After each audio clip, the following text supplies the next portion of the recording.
Bonjour à toutes et à tous. Chaque fois qu'on appuie sur un interrupteur, on ne se rend pas compte, mais on est le point final d'un voyage absolument incroyable. Un voyage qui se fait à la vitesse de la lumière. Aujourd'hui, on va suivre ce parcours fascinant, depuis la création de l'électricité jusqu'à la prise dans le mur.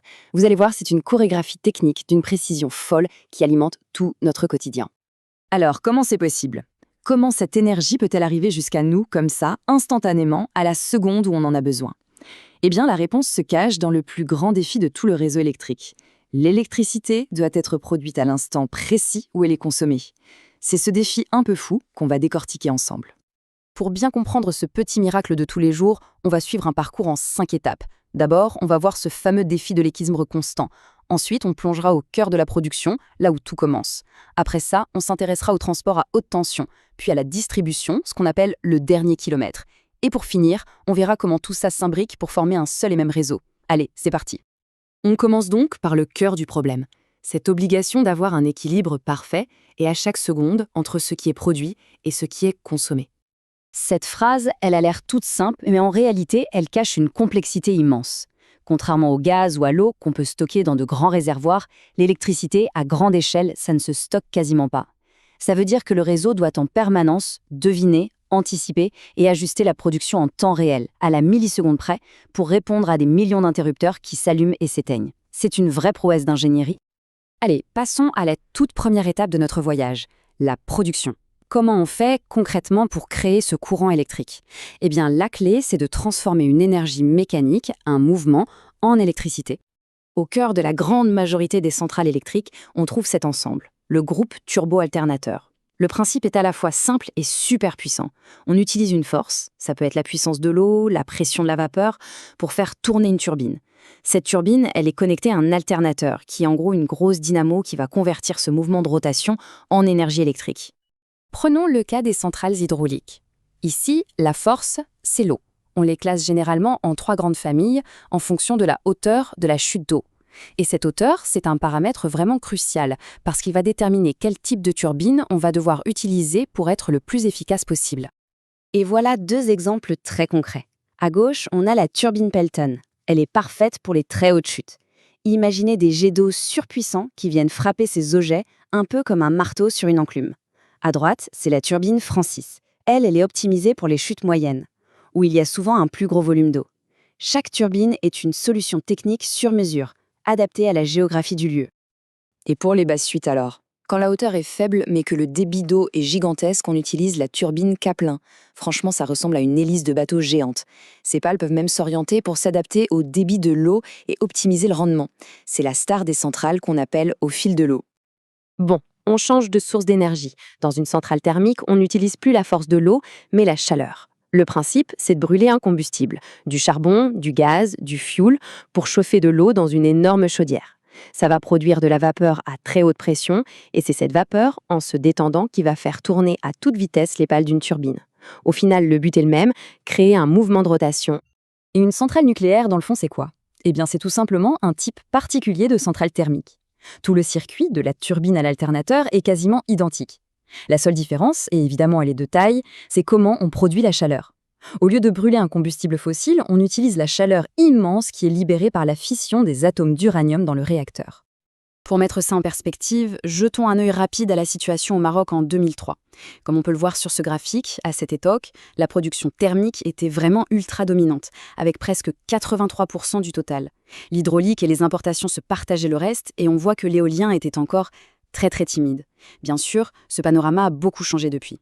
Bon, une fois que notre électricité est produite, il faut bien la cheminer là où on en a besoin. Et ça, c'est la deuxième grande étape de notre voyage, le transport. Une aventure qui se fait à très, très haute tension. Mais au fait, pourquoi on s'embête à utiliser de la haute tension? Pourquoi on ne transporte pas directement l'électricité à la tension qu'on utilise à la maison, en 230 volts? La réponse, en un mot, l'efficacité. Là, regardez bien, la comparaison est juste spectaculaire. Pour transporter la même puissance sur 50 km, si on utilisait une basse tension, disons 200 volts, les pertes d'énergie en ligne, ce qu'on appelle l'effet Joule, en gros la chaleur qui se dégage des câbles, seraient 50 fois plus grandes que la puissance qui arrive au bout. C'est un non-sens énergétique total.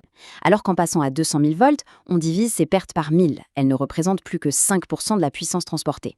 Donc la haute tension, ce n'est pas un choix, c'est une nécessité physique et économique absolue. Il y a une autre astuce pour optimiser le transport, le courant triphasé. Ça peut paraître bizarre, mais en utilisant 3 câbles au lieu de 2 pour transporter la même puissance, on économise 25% sur la quantité de cuivre nécessaire. Et vu le prix du cuivre, cette économie est énorme. C'est pour ça que tout notre réseau, du transport à la distribution, est en triphase. Et qui dit transport à haute tension, dit forcément ligne aérienne et pylône.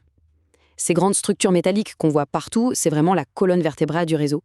C'est tout simplement la solution la plus économique et la plus fiable pour faire voyager l'électricité sur des centaines et des centaines de kilomètres. Construire une ligne comme ça, c'est un projet d'envergure. Tout commence par une étude très précise du tracé. Ensuite, on marque l'emplacement des poteaux sur le terrain, c'est le piquetage. Après ça, vient toute la logistique, la pose des pylônes, parfois par hélicoptère dans les zones montagneuses, et enfin l'étape délicate du déroulage et de la mise en tension des câbles. C'est un chantier complexe qui demande une sacrée expertise. On arrive maintenant à la dernière grande étape du voyage, la distribution. C'est ce qu'on appelle souvent le dernier kilomètre. C'est la phase où on va abaisser la tension pour que l'électricité devienne enfin utilisable par tout le monde. Pour garantir que le courant arrive bien chez les consommateurs, il existe plusieurs architectures de réseau. La plus simple, c'est la simple dérivation, un seul câble. Le problème, c'est que s'il y a une panne, tout le monde est coupé. La structure en coupure d'artère, qui forme une boucle, est déjà bien plus robuste. Elle permet d'isoler un défaut et de réalimenter les clients par l'autre côté. Et enfin, la double dérivation, c'est le top de la fiabilité, indispensable pour les hôpitaux ou les usines. Voilà un équipement que vous allez croiser des milliers de fois, surtout en milieu rural, le transformateur sur poteau. Son rôle est absolument fondamental.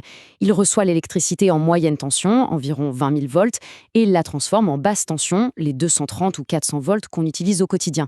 C'est vraiment le tout dernier maillon de la chaîne avant la livraison chez le client.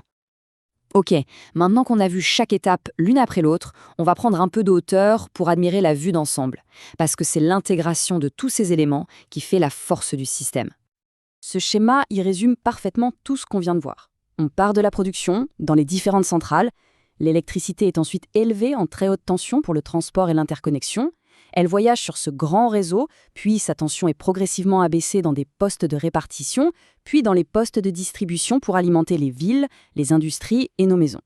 C'est un immense organisme vivant, interconnecté et qui doit rester en équilibre parfait à chaque seconde. Ce réseau, à la fois complexe et vital, c'est le cœur battant de notre société moderne et surtout de notre industrie. Il est le résultat de décennies d'innovation. Alors, la question qui se pose pour nous, et surtout pour vous, pour conclure, en tant que futur technicien de maintenance industrielle, comment allez-vous, par votre travail, contribuer à maintenir, à améliorer et à garantir la fiabilité de cette infrastructure qui est juste essentielle pour les générations futures? C'est ça le défi qui vous attend.